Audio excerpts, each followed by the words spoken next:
Good afternoon, ladies and gentlemen.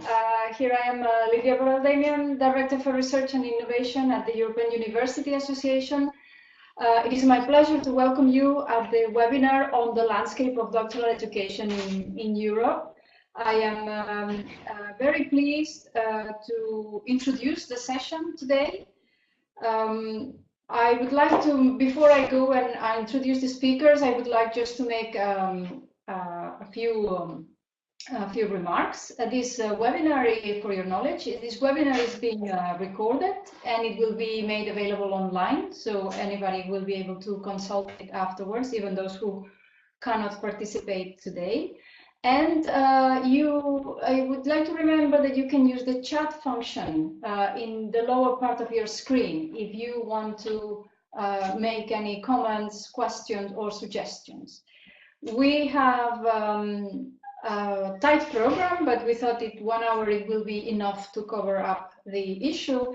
We first will listen to the two researchers at Ghent University, Marco Seeber and Freek van Deynze, who participated in the concept of the questionnaire and analysis of mathematical analysis of the results. We will then move on, and Alexander, my colleague here sitting next to me, will present the main results of the study. And last but not least, Georghiou, sitting in Manchester, will make some final reflections on where this study is taking us and what are the main conclusions that can be useful for the future of doctoral education in Europe. So without any further delay, I would like to give the word to the colleagues at Ghent University, Marco and Freek, who will start explaining the methodology that they followed to conceive the questionnaire and the mathematical analysis of the results. So Marco and Freek, please, you have the floor. Thank you, Lidia. It's a real pleasure to be joining you with this very interesting webinar. I will introduce the methodology of the survey, which has the goal to analyze several key aspects of doctoral education, which are of major concern for managers and policymakers in universities. So the themes addressed by the survey were primarily doctoral candidates' qualification, founding, completion rate, and time to completion. So some general descriptive about the functioning of doctoral education in the member universities. The purposes of doctoral education, so take into consideration different conceptions existing specifically in the literature on doctoral education. The organizations, for example, aspects like the existence of doctoral schools or doctoral courses, the procedures for application and admission, practices related to supervision, what are the training and activities involved in the doctoral education, procedures for quality assurance, and also the career development expected from PhD students.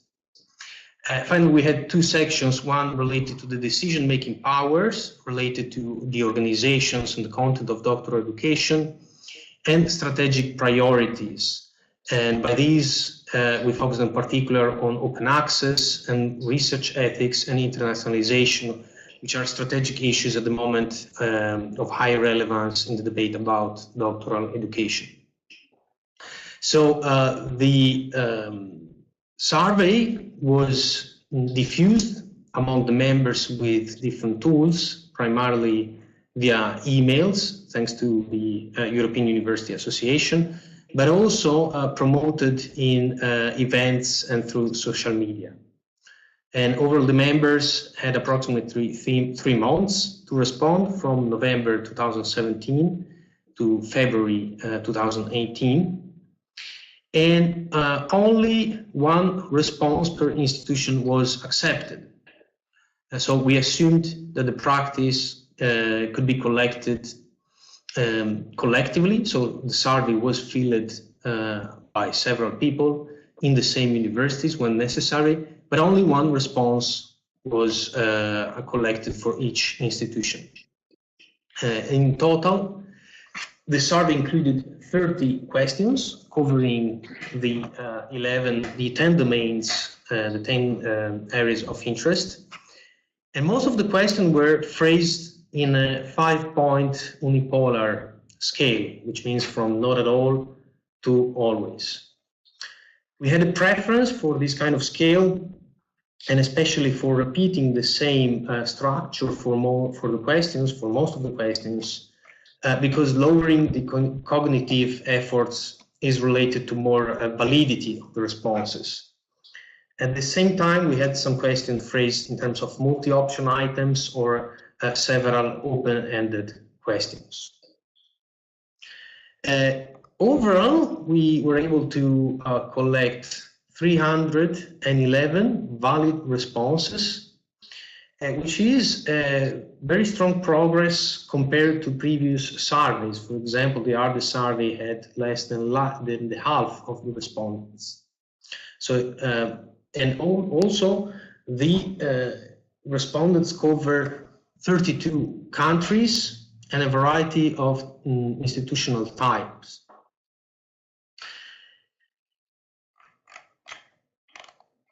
An important aspect was to assess the extent to which the respondents cover doctoral awarding institutions in Europe and how many doctoral students. So to make this comparison, we took into consideration the European Tertiary Education Register, which keeps tracks of all higher education, large part of higher education institutions in Europe. And with this benchmark, we could estimate a coverage of 21% of the doctoral awarding higher education institutions in the 32 countries considered. And these were especially the largest institutions. So the share of doctoral candidates is much higher, approximately 40% of doctoral candidates. And at the same time, we can notice quite some differences in terms of coverage across countries. It is particularly high, for example, for Belgium and Ireland, and lower in countries such as France or Turkey. At the moment, the analysis conducted in the report is mostly descriptive types.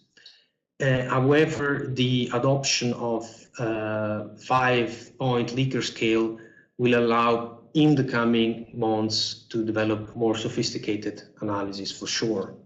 And that was also one of the reasons for selecting that range.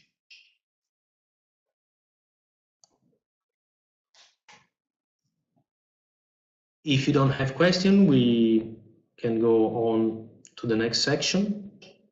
Yes, you can go ahead. Is you or Freek who now move on? Yes, I was asked to tell you something about how does this research relate to what's already out there, research in higher education. Now, as you can see, I have another slide here, which shows you, which is a analysis of research on doctoral education and the teams that are in there. Now, a lot of these are things like doctoral experience, supervisors, the demographics, who goes in, who goes out, how to design doctoral programs, and so on. But a lot of these issues are also tackled in the survey. But something that is a bit missing, and which I was happy to see added to the survey, was questions about decision making, about the structures at the university level, especially because to be able to compare those, because that is a bit rare at the moment, as a lot of the research that's already out there is more on based on a single case or context. Now, of course, there are differences between countries, institutions, disciplines, different kinds of doctorates, and makes it sometimes difficult to say something that's more encompassing or sweeping. And that's also why it is good that we have now a report that is able to take more this broader or global or European view, which is rather rare until now.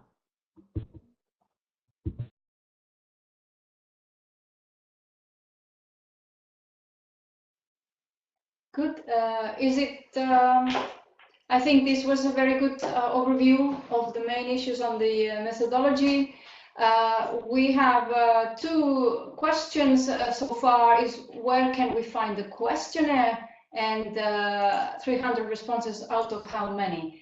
The questionnaire was distributed to the whole membership of EUA, so it's like 750 universities, more or less. And the questionnaire, I don't think it is available publicly, isn't it, Alexander? No, but it's not public. But what we can do when we have the recording of the webinar, we can also add you after a link where the original questions can be found. Okay, so the original questions can be found after the publication following the publication of the webinar. Okay, so now I'll invite Alexander, who will quickly run through the main results of this survey. So Alexander, the floor is yours. Thank you very much. So first of all, I would also, in the name of my colleagues, thank you everybody who was involved in this survey. And this is besides also the colleague University of Ghent, our steering committees, especially everybody who has responded to this questionnaire. It's obviously also took some time, and just seeing in the list of the participants of this webinar, we see a couple also of colleagues who have spent time to fill out this webinar. So here, thank you very much for taking all your time and making this possible. We also, what I can present today will be just some glimpse, some important aspect of the survey. The survey itself is, as you know, available also on our website, and a lot what in the next months or even years of the CDE work, the data which were gathered in this survey will help us also to lead what are actually the important issues doctoral education in Europe today is dealing with. So now let's just start going into the content of this survey, and what I would like to do is starting actually with 3 aspects, which is actually in the center of doctoral education today: the institutional perspective of doctoral, the role of the institution, the role of the doctoral candidate, and give you some information about issues on supervision. Until then, I will present 1 results about the strategic priorities of doctoral education and the institution today. So the first question, or the most, of course, important question, or one of the important questions, is to say, where do we have doctoral schools now everywhere in Europe? Or is it, as some of you may remember, about a decade ago, there were some research saying it's about 30% of institutions would say we do have now a structure on doctoral education, like a doctoral school. Now, what we did in this survey is we were asking actually respondents, so how is your doctoral, how are you organized? Do you have a program on doctoral, which has more also disciplinary angles? Do you have an institutional-wide doctoral school? Do you have an inter-institutional structure, or you say it's uniquely led by a single supervisor? And as you can see here in this question, about 90% nowadays of the institutions say, no, it's not at all anymore, that it's only a single supervisor leading doctoral, has the doctoral education without institutional oversight. We are now in a situation where 90% have programs and institution-wide doctoral schools. Now, and as you can see, there is a lot of numbers to be presented, so please also consult after the survey where you can then read it more in detail. But what we can see, that when we ask about, as people are there in programs, working on taught courses, milestone, etc., or you have more institutional-wide structure. There is both. We can say now that there is not a unique approach on doctoral education, or we have one doctoral school, we have one doctoral program. There is diversity in it. So a lot of institutions may have a doctoral school for some overall questions, like maybe even transversal skills training, but disciplinarity plays an important role, and so faculties or substructures are important. Now, as some of you were in our thematic workshop we had in Amsterdam this January about interinstitutional collaboration, we can say that this is becoming an important aspect. However, we can say it's still quite a minority really working or relying on interinstitutional, interorganizational unit, but they are coming, and still the majority have, at least to some small extent, some experience with it, and this shows this is a question which in the following years will also be further discussed. Now, when we say we have this structure, the next question would be, what does it mean? Does this has a role playing with regulation? Do we have only the structure now, or are they embedded into the bigger functioning of the institution, even on the level of regulation? And what we can say here is that a significant majority do have now key aspect of doctoral education regulated, like the definition of required course, like training activities like examination, course contents, credit, and so on. This doesn't mean that the content in detail is regulated, but on the regulatory level this plays a role. And just to talk about another event we had in Malta last year actually also a thematic workshop where we discussed where we are today, and this showed that nowadays for institution it's now really also discussion which regulation do we still need, how we deal with them. So this has also been in the last 10 years something new, where we now discuss not do we should introduce them or not, it's more about how do we deal them and how do we frame it. Now the question, when we say we have regulation, we have doctoral schools, now where is actually the decision power, or not power, but who is making the decision in related to doctoral education? And what we can see here, and you see this with the colors, we have some examples like selection procedures, topics of doctoral training, and so on. And here it's usually the institutional subunit that actually influence the most into these aspects. So it's not national level, national regulation are quite low, besides some examination issues. So it's really in the universities, also related to the single universities, but the subunits play usually a more important role than the over institutional level, even though in some aspects they also have an important role.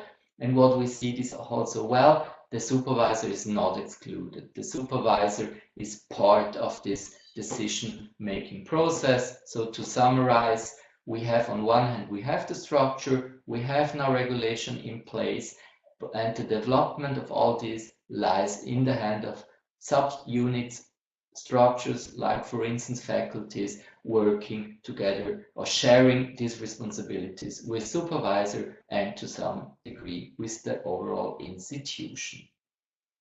Now, let's go to the second question, to the doctoral candidate. And one aspect here, we see it very well, this idea of research excellence in doctoral education is a common goal in doctoral education nowadays. So, one question we had here is actually, what do doctoral candidates do during their doctoral education, during this phase of life where they do the doctorate? And here, and while we had in many questions quite a diversity of responses between institutions, between countries, scientific and academic research, this is to a great extent and always what doctorate is about. Doctorate about, and this is in line what has been always said also in the context of the Salzburg recommendation and principles, is in the center of doctoral education. Research-related administration, teaching also plays an important role. So it's not purely doing research. You also get other experiences, for instance, by doing all this, but the center is the research. Other aspects also play a role. So the experience of doing a doctorate nowadays has a different facet, but without not putting into question the relevance or the center of scientific and academic research.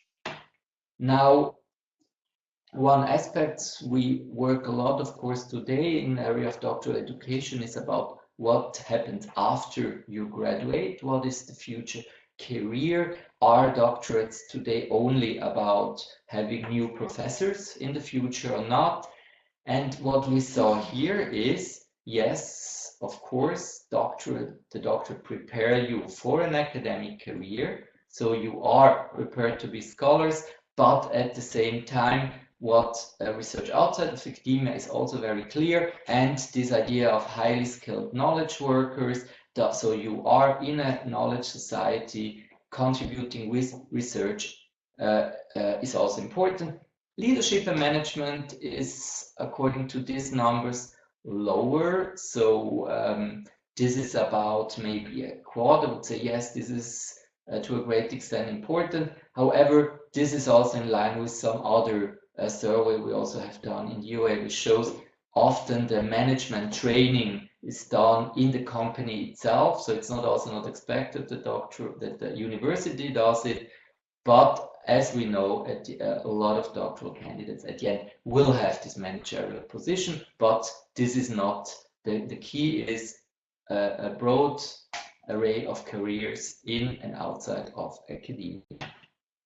Now, one question which always comes up, of course, is this question of completion rate. As one, we had several questions about also this question. We had also other questions about time to degree and so on, but we choose now this aspect, and here we can see one interesting thing. First of all, 66, so 2/3 graduate after 6 years after starting the doctoral education. One aspect which we mentioned here, and I hope you can see it on the screen now, this SD20H, which is the standard deviation.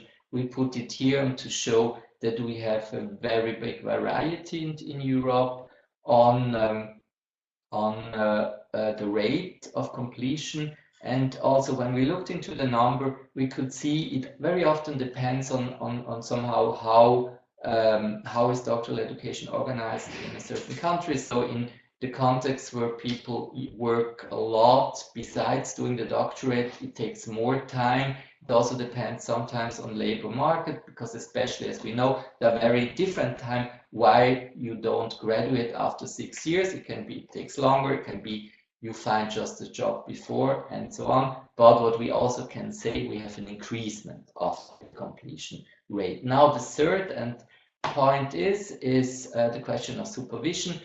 As you see, a very big, a lot of information here. What is important is when we see where we have mostly regulation in the related to supervision is on the appointment of supervisor who is able to supervise. But then we have a lot of also issues like reporting, formal reporting on the activities, formal feedback of the supervisor, but also, for instance, regulation concerning conflicts between supervisor and doctoral candidate. And this shows us that what we can say a lot now in the regulation is also to say it's not so much going into the supervision itself, so it's also usually voluntary training for supervisors, but to have some recordings, some ways how to deal with conflict in order to make this, to take a certain institutional responsibility, which is in place from about 70% always, and some aspect just a small minority don't have included. So don't want to take more time.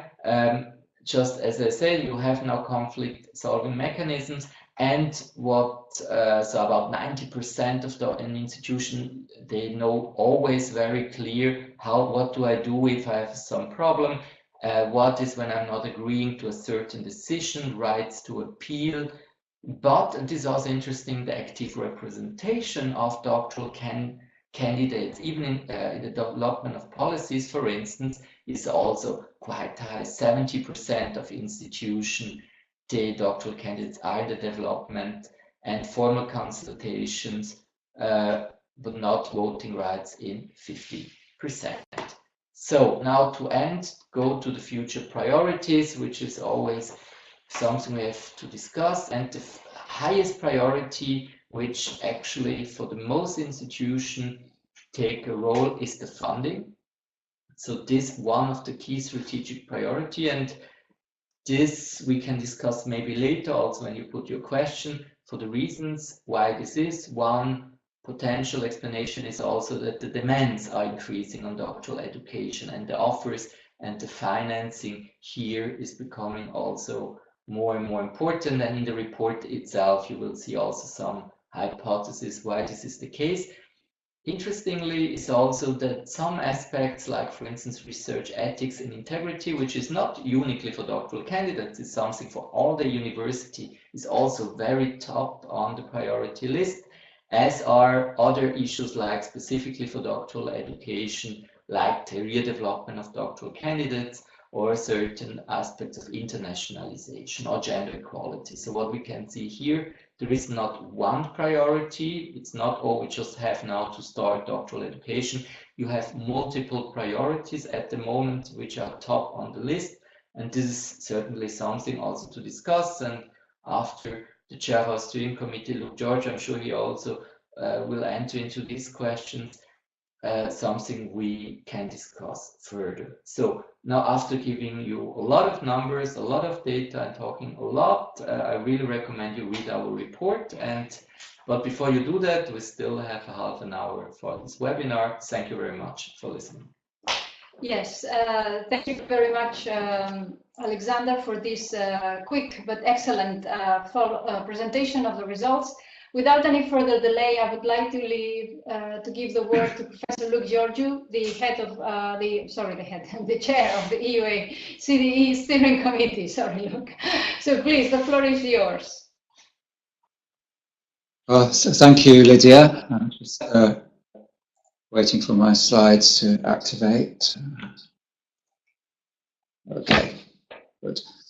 So first of all, let me thank the team who produced the survey. The steering committee of the CDE, on behalf of our members, in a way acted as the client for this survey. So perhaps as a little bit of background, we were stimulated to commission this work because of our 10th anniversary as Europe's main body linking together those interested in doctoral education.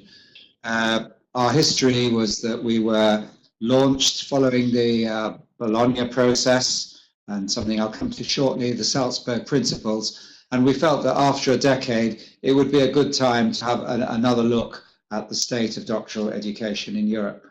So let me come to a few remarks which come from what you've just been hearing from Alexander, not more numbers, just a few thoughts to take us into discussion. It's not very responsive on moving the slides. We'll try a different control. Okay, so in 2005, a workshop in Salzburg set out some key principles for what is doctoral education in Europe. And at the top of the list, of course, the advancement of knowledge through original research, but also recognizing that it's a preparation for the needs of a wider employment market. In this list of principles, which I won't go into, we saw the seeds of many of the questions presented in the survey. How long should a doctoral program take? How much structure should be there? Recognizing critical mass and increasing mobility, and so on. In that 10 years, we have seen a very rapid expansion of the number of doctoral candidates in Europe, now estimated by OECD at around 750,000. So very substantial, and also reflecting the need for more qualified researchers. If we look at doctoral education itself, one observation from what you've just heard in the presentation is that the survey has shown a rapid but incomplete diffusion of structured approaches to doctoral education, having dedicated graduate schools, doctorate schools, centres, whatever you may call it, and a more regulated approach. So on the one hand, we could say this is a clear direction of travel, but on the other hand, if we look at how the bars on those graphs are divided up, we could see a very clear coexistence of approaches, not only between institutions, but even inside the same institutions, that we have these multiple approaches. So I'd maybe like to leave that topic with a question for our discussion. Really, is there an end point? Does everything need to be structured? Where is the right balance to be struck between flexibility of approach and standardization of approach? Someone has raised the question of representativity of the sample, and although, as was said, we cover institutions with 40% of doctoral candidates, if there's one area where I think we might have a bit of a response bias, probably the institutions with structured approaches, because they had more candidates, are more likely to have responded. It would be my hypothesis. So perhaps we could see a slightly higher reporting here, but I don't think it changes the general validity of that result. Let me come next to another point already raised, that of widening horizons for where people have had a doctoral education and graduated would go for their careers. I mean, virtually all institutions recognize, rightly, I'm sure we all agree, that a doctorate is a preparation for an academic career, but there's also now a very wide recognition that it prepares for multiple knowledge-based and leadership roles, as divided up in the question. Now, we do see differences between countries. In some countries, Germany, for example, this idea of the wider career is more deeply embedded over the longer term. For other countries, perhaps it's coming more recently. And we see that even more if we look across the Atlantic to the USA. So some questions we could then discuss. I mean, what changes, if any, are needed in content to sustain the success in wider careers? And even the question of whether the doctorate, as it's currently formed, is an adequate preparation for an academic career path. Does this also need new elements? I mean, one thing we're seeing very clearly is that many people nowadays have portfolio careers where they go through quite a long period moving from job to job, postdoc position to another, before they settle on an established academic career. So what preparation are we giving them for that?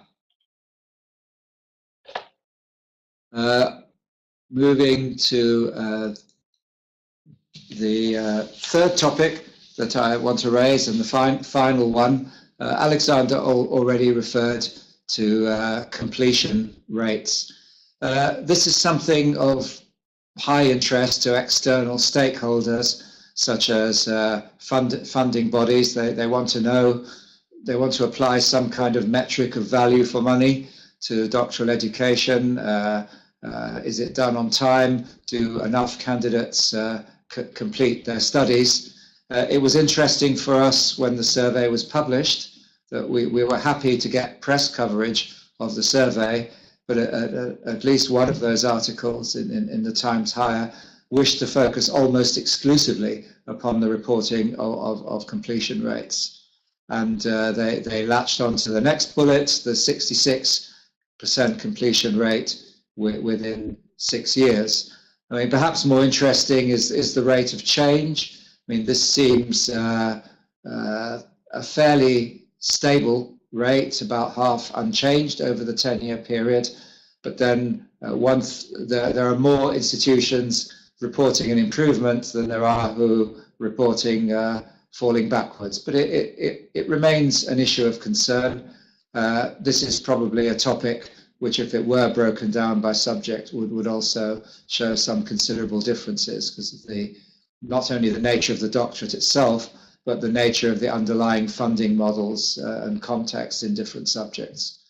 So just to conclude in terms of questions, how could we compare on the one hand stronger procedures for tracking and supporting progress, which could reduce completion time? So some of our structuring activities could improve this. On the other hand, the tendency to pack more and more into the expectations for doctoral education adds to the time it takes. If we expect people to have a period perhaps on a secondment to industry or a public organization, that of course adds to the difficulty of completing in a fixed period. So what do we really want of our candidates? So let me leave it there. These are all open questions for discussion.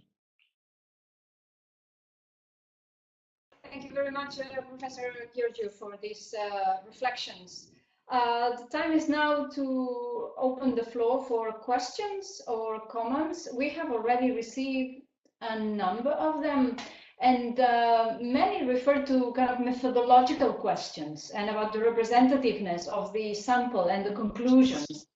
There is a person that was asking, what does it mean if we had over 300 responses? Actually, we had 311 over a sample of 1,361 potential institutions that award degrees in Europe.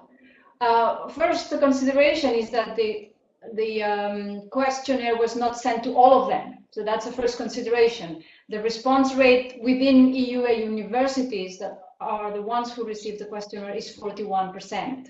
However, the question is still very valid. So to what extent we need to give credit to these results and consider them as representative enough of the situation? So maybe Alexander or Luke, maybe you want to comment on that.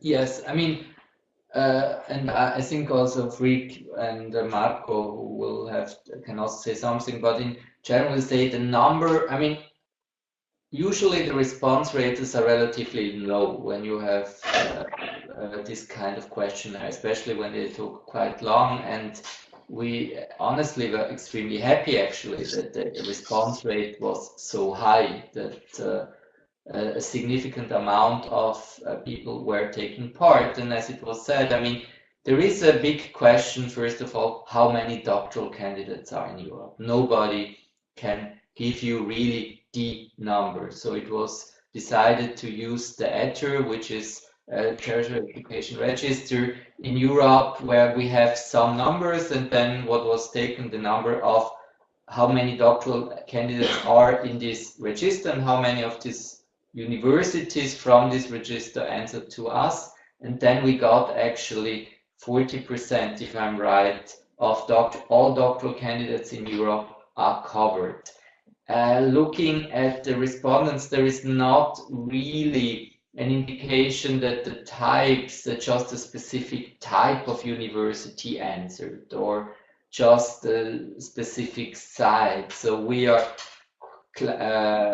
quite sure that the representativeness of the overall number of doctoral candidates in universities in Europe are mostly accurate or quite accurate. However, it's of course when we say 53% of universities says, it doesn't mean that all 100%, 53% of all universities answered.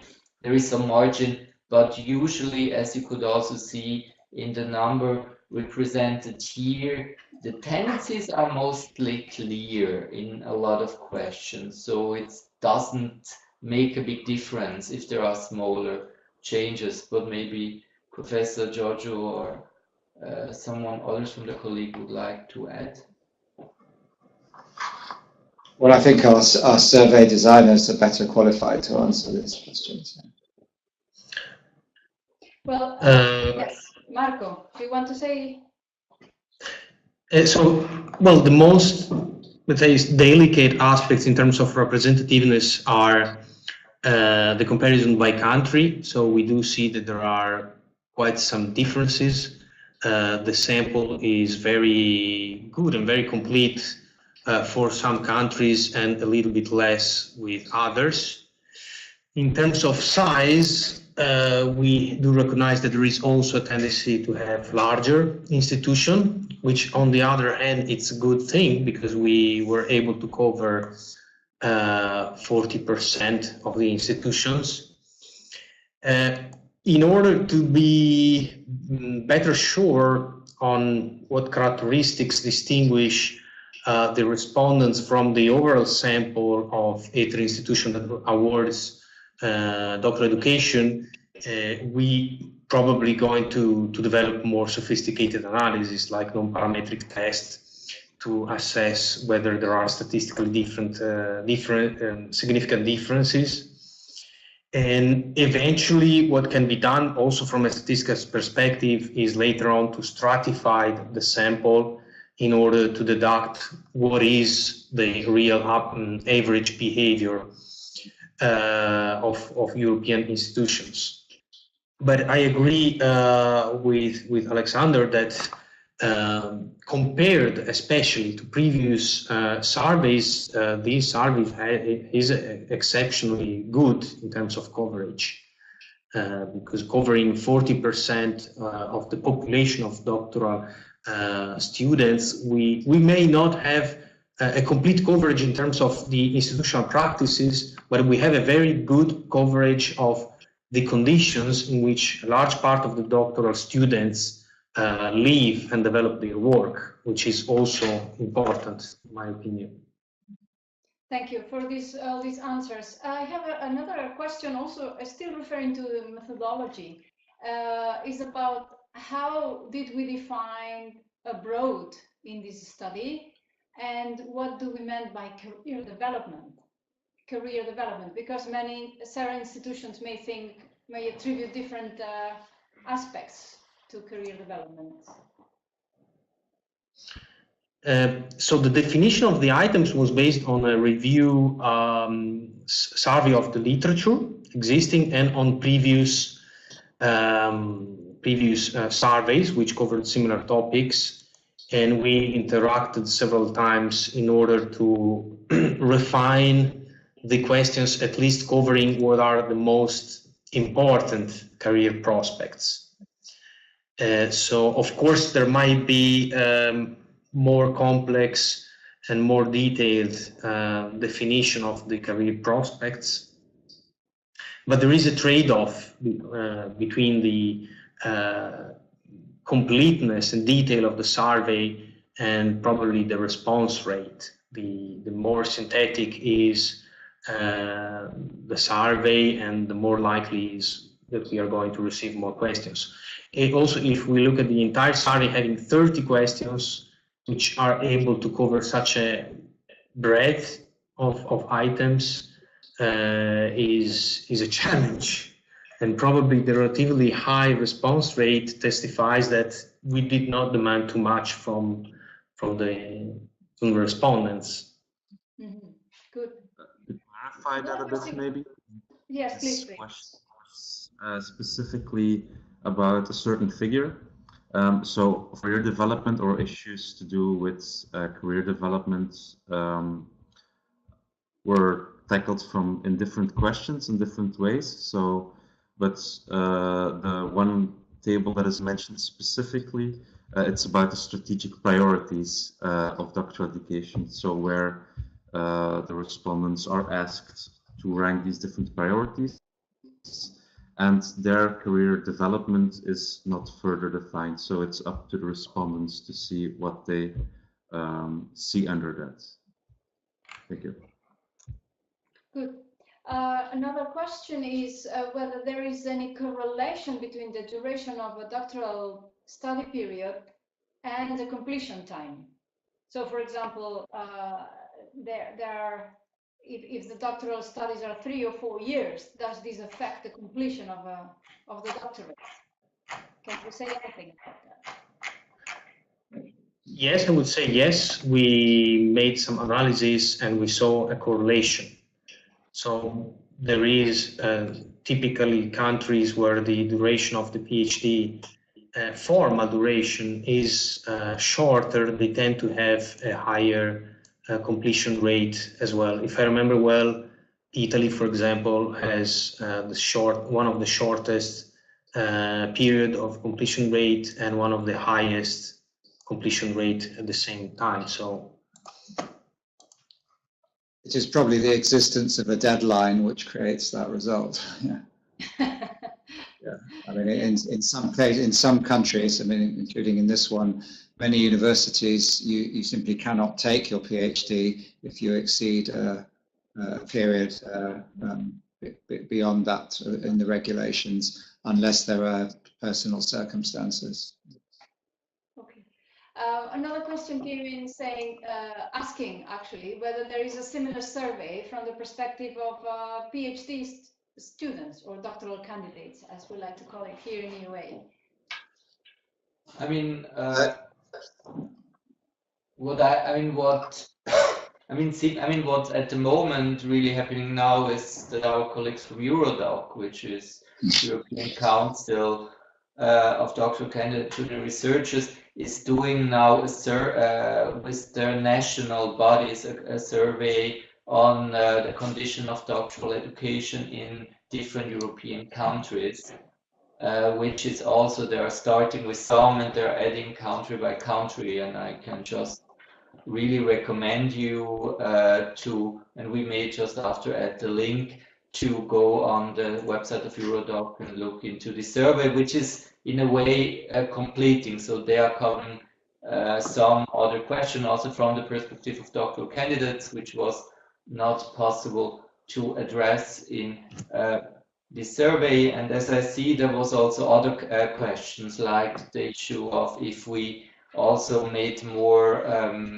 separation between different disciplines, and this is indeed one extremely important question of doctoral education. We are always looking how can we also have this aspect covered. Now for this survey, we didn't really look into the disciplinary details, and this is simply for the question that it was quite a long survey, and we decided to have really looking into the overall institutional practices and less into the disciplinary differences. But and this will be also discussed together with our steering committee, how we will go on further. But disciplines, as you know, in our events also always play a role. So it's not a specific question we deal, but they are of course always discussed when we address very different issues of doctoral education. Good. Just as we were talking, the link to the Eurodoc survey appeared on the screen. So thank you very much, Eva, for providing this link in real time. I think that now we have kind of recommendations, I would say. One is to proposal to disaggregate international students into two groups, like EU and non-EU, meaning probably that the real international ones is those from non-EU countries coming to EU, or the other way around. Because, for example, this lady, Sina, who made a PhD at Copenhagen in Denmark, but she is from Sweden, so that doesn't really count a lot of internationalization. So that is one of the recommendations for us. Another question, and Alexander just made a reference, is to differentiate between subjects, but indeed we didn't go that far on this survey. And another suggestion here is what about European standard guidelines for quality assurance applied to doctoral education? That's quite a controversial subject, as we all know. Anything to say on how the data gathered could justify an approach towards that standard? Yes, I mean, this is a bit I mean, probably it's also then would be necessary to go into specific context, as probably a lot of you know, we did some years ago, EUA did a study actually on quality assurance in doctoral education, the RD survey. We may also add a link about this, where we really entered into this issue. What was interesting in the RD survey, or one of the findings of RD, was to say that, and this has been actually in this survey also shown again, that doctoral education is evaluated very often. So on one hand, doctoral education is evaluated in many countries by external agencies. You have an internal evaluation within the institution. At the same time, when we talk also about issues of career assessment, here also the question of evaluating and assessing plays an important role. So what we probably can say now, that there is a multiplicity of forms of evaluation and assessment and quality assurance in doctoral education, but I would suggest that to consult actually this survey, which has been done also, as I remember, with different focus group, really focusing on the issue of quality assurance in doctoral education. Mm-hmm. I don't see any new questions coming in at this time, and I think we have addressed them all.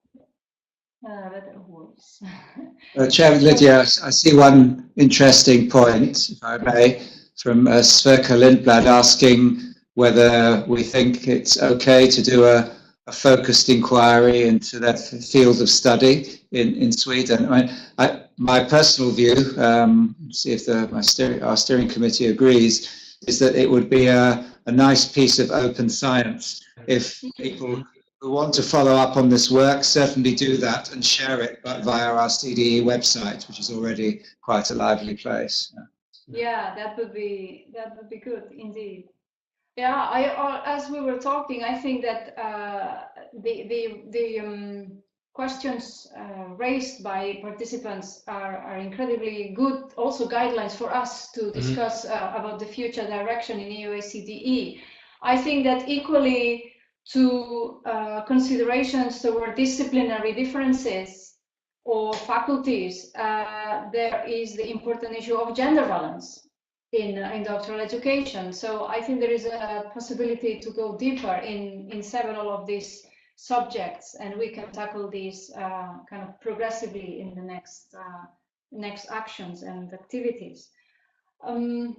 I think that if there are no more questions, maybe we can draw this event to an end. Look, any final considerations?